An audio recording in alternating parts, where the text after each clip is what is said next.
भंडारा जिल्ह्यातील लाखनी येथे डॉक्टर बाबासाहेब आंबेडकर यांची 135वी जयंती लाखनी वासियांनी अनोख्या पद्धतीने साजरी केली। यामध्ये रात्री केक कापत व जयघोष करत बाबासाहेब आंबेडकर जयंती उत्साहात साजरी करण्यात आली।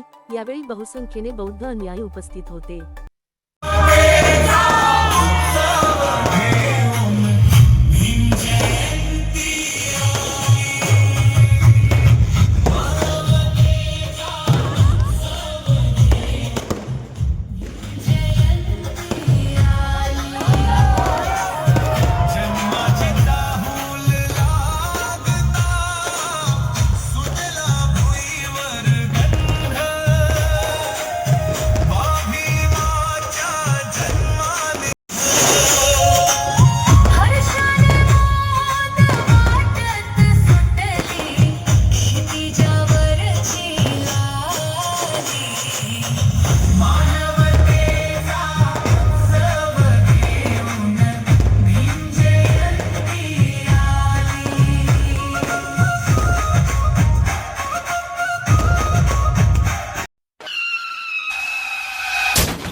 आता गाडीवर मोबाईल नंबर नाही तर इमर्जन्सी QR कोड लावा, जे तुम्हाला अडचणीच्या वेळी मदत करेल।